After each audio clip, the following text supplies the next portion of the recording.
بسم اللہ الرحمن الرحیم۔ حضرت عزیر علیہ السلام بنو اسرائیل میں ایک جلیل القدر پیغمبر گزرے ہیں جنہیں اللہ تعالیٰ نے 100 برس تک موت دے دی اور دوبارہ زندہ کر دیا۔ یہ واقعہ کیسے پیش آیا، اس کی تفصیل یوں ہے۔ حضرت عزیر علیہ السلام جو بنی اسرائیل کے ایک نبی تھے، جب بنی اسرائیل کے بدعمالیاں بہت زیادہ بڑھ گئیں تو ان پر خدا کی طرف سے یہ عذاب آیا کہ بخت نصر بابل کا ایک کافر بادشاہ نے بڑی فوج کے ساتھ بیت المقدس پر حملہ کر دیا اور شہر کے 1 لاکھ باشندوں کو قتل کر دیا اور لاکھوں کو قید کیا اور گرفتار کر کے لونڈی اور غلام بنا کر اپنے ساتھ بابل لے گیا، اور حضرت سلیمان علیہ السلام کے بنائے ہوئے ہیکل سلیمانی کو بھی تباہ کر دیا اور شہر کو راکھ کا ڈھیر بنا دیا۔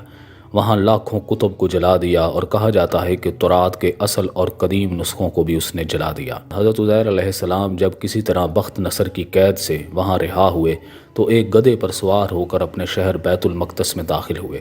اپنے شہر کی ویرانی اور بربادی دیکھ کر ان کا دل بھر آیا، وہ رو پڑے، چاروں طرف چکر لگایا مگر انہیں کسی انسان کی شکل نظر نہیں آئی۔ پھر آپ نے کچھ پھلوں کو توڑ کر تناول فرمایا اور انگوروں کو نچوڑ کر اس کا شیرہ نوش فرمایا، پھر بچے کھچے پھلوں کو اپنے جھولی میں ڈال لیا اور بچے ہوئے انگور کے شیرے کو اپنی مشک میں بھر لیا اور اپنے گدھے کو ایک مضبوط رسی کے ساتھ باندھ دیا، اور پھر آپ ایک درخت کے نیچے لیٹ کر سو گئے۔ اسی حالت میں اللہ تعالیٰ نے ایک فرشتے کو بھیجا اور اس نے حضرت عزیر علیہ السلام کی روح قبض کر لی اور 100 سال تک ان کو موت کی نیند سلا دیا۔ اللہ تعالیٰ نے درندوں، پرندوں، چرندوں اور جن و انسان سب کی آنکھوں سے انہیں اوجھل کر دیا، یہاں تک کہ 70 برس کا زمانہ گزر گیا تو ملک فارس کے بادشاہ میں سے ایک بادشاہ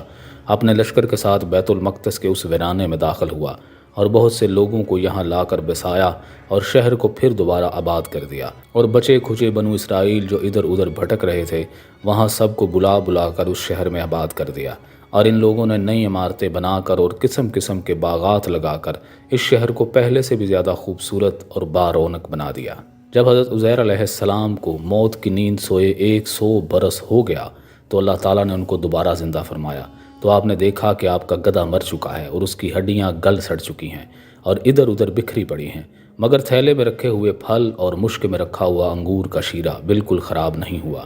نہ پھلوں پر کوئی تغیر، نہ شیرے میں کوئی بدبو اور بدمزگی پیدا ہوئی۔ آپ حیران ہو کر سوچ بچار میں پڑے کہ آپ پر وحی اتری اور اللہ تعالیٰ نے آپ سے دریافت فرمایا، اے عزیر، آپ کتنے دنوں تک یہاں رہے؟ آپ نے جواب دیا کہ میں دن بھر یا دن بھر سے کچھ کم سویا ہوں۔ قرآن کریم میں اس کا ارشاد یوں ہے، اور کیا تم نے اس شخص کا حال نہیں دیکھا جس کا ایک بستی پر سے گزر ہوا جو اپنی چھتوں سمیت زمین پر ڈھیر پڑی تھی، تو کہنے لگا اس بستی کی موت تباہی کے بعد اللہ تعالیٰ کس طرح اس کو زندہ کرے گا؟ بس اللہ تعالیٰ نے اس شخص پر اسی جگہ پر 100 برس تک موت طاری کر دی اور پھر زندہ کر دیا۔ اللہ نے دریافت کیا، تم یہاں کتنی مدت پڑے رہے؟ اس نے جواب دیا، 1 دن یا دن کا بعد حصہ۔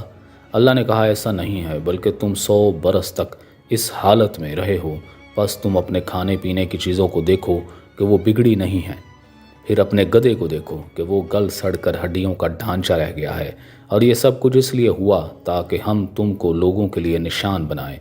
اب تم دیکھو کس طرح ہم ہڈیوں کو ایک دوسرے پر چڑھاتے اور آپس میں جوڑتے ہیں اور پھر ان پر گوشت چڑھاتے ہیں۔ بس جب اس کو ہماری قدرت کا مشاہدہ ہو گیا تو اس نے کہا، میں یقین کرتا ہوں کہ بلا شبہ اللہ تعالیٰ ہر چیز پر قادر ہے۔ حضرت عزیر علیہ السلام نے دیکھا کہ اچانک بکھری ہوئی ہڈیوں میں حرکت پیدا ہوئی اور ایک دم تمام ہڈیاں جمع ہو کر اپنے اپنے جوڑ سے مل کر گدھے کا ڈھانچہ بن گیا، اور لمحے بھر میں اس ڈھانچے پر گوشت پوست بھی چڑھ گیا اور گدھا زندہ ہو کر اپنی بولی بولنے لگا۔